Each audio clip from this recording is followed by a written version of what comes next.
La crise économique ou le ralentissement économique qu'on a observé le deuxième trimestre 2022 pour la Chine est essentiellement lié à la stratégie zéro Covid et au fait qu'il y a un certain nombre d'activités qui sont empêchées ou qui sont réduites parce que il y a encore des contraintes sanitaires extrêmement lourdes dans le cadre de cette stratégie zéro Covid.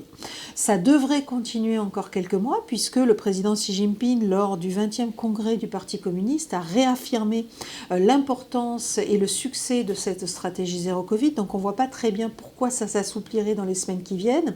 Néanmoins, les dernières statistiques sorties ce lundi sur la croissance économique chinoise pour le troisième trimestre 2022, donc juillet, août, septembre, étaient plus optimistes que prévu, avec une croissance qui est un tout petit peu plus élevée qu'attendue, autour de 3%, alors qu'on attendait plutôt 2,5%.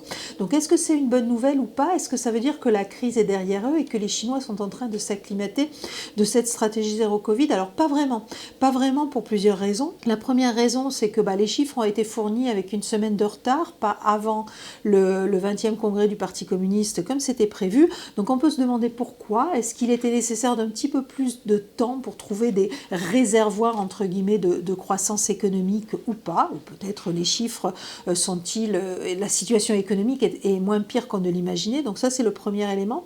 Le deuxième élément, c'est qu'on ne s'habitue pas à cette stratégie zéro Covid. J'en veux pour preuve la consommation intérieure, la consommation des ménages, qui est en très forte baisse ce troisième trimestre, donc signe que l'économie chinoise n'est pas repartie. Et puis ensuite, autre élément, c'est le fort taux de chômage, et en particulier le chômage des jeunes qui dépasse les 18%. Et ça, c'est un élément fondamental, signifiant que l'économie de ce pays, même si la croissance semble un tout petit peu plus accélérée qu'au trimestre précédent, elle reste très fragile.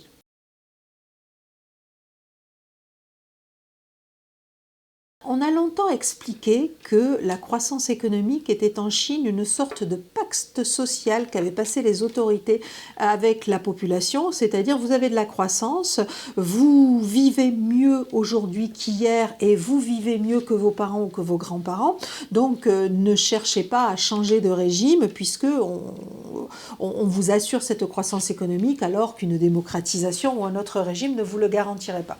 Il est évident que lorsque la croissance économique de ce pays ralentit, ça peut terriblement questionner.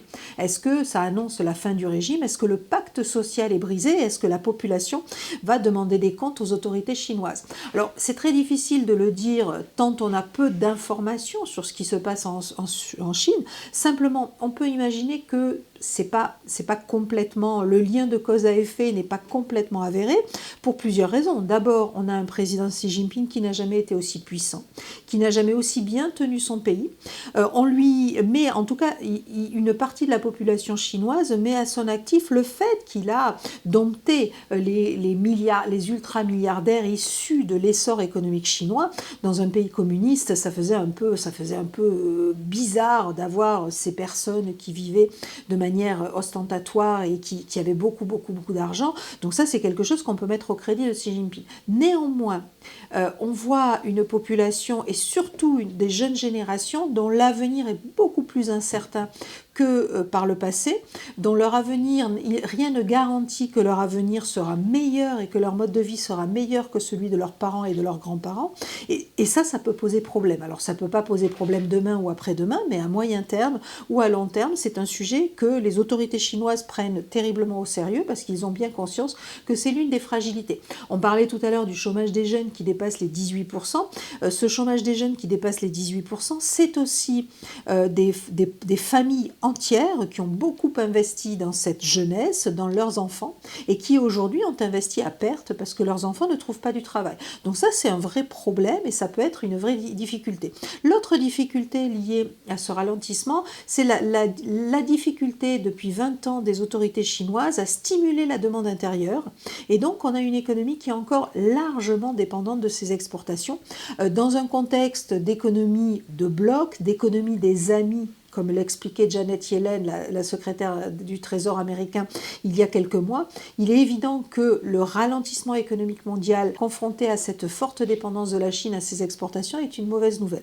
Et là, En plus, le signal que donne cette faible consommation est très intéressant. C'est que la population ne consomme pas parce qu'elle épargne, et elle épargne parce qu'aujourd'hui, il y a un système de redistribution qui est pas bon, qui n'est pas adapté. Quand le système de retraite est quasiment inexistant, que si vous avez une grave maladie, vous avez des doutes quant à la possibilité de vous soigner, donc vous économisez au cas où. Et ça, c'est une véritable difficulté des autorités chinoises pour l'avenir.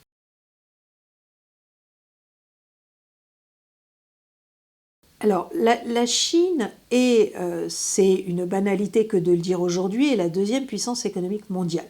Donc il est bien évident que quand la deuxième puissance économique mondiale tousse, ça n'est jamais une bonne nouvelle pour l'économie mondiale. Et c'est encore moins une bonne nouvelle, ou c'est encore plus une mauvaise nouvelle, quand vous avez la première économie de cette planète, les États-Unis, qui se portent pas très bien, qui sont confrontés à une inflation extrêmement forte et qui pénalise le pouvoir d'achat de la population, et puis une économie européenne qui n'est pas dans le meilleur de sa forme non plus. Donc on le voit, on a les trois pôles de croissance de l'économie mondiale qui sont aujourd'hui fragilisés, et fragilisés pour des raisons très différentes les unes des autres. Ce qui laisse à penser que si l'une des régions arrive à résoudre son problème économique momentanément, ça ne veut pas dire que la croissance va redémarrer parce que les autres régions seront en difficulté.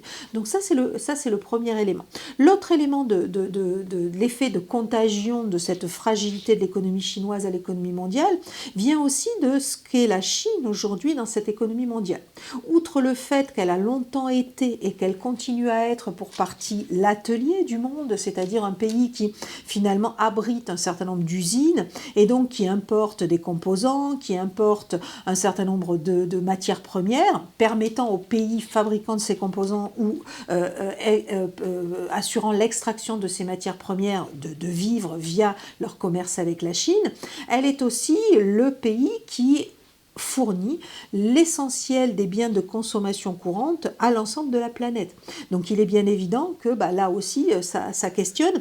Pour revenir sur les liens de la Chine avec le reste du monde, il y a quelques semaines, le président Xi Jinping se targuait d'être devenu le premier partenaire commercial de plus de 120 pays dans le monde. C'est énorme, c'est probablement assez unique dans l'histoire économique récente et ça traduit bien les imbrications et les liens que peut avoir cette économie chinoise avec le reste du monde et donc les difficultés que peut poser le ralentissement économique chinois.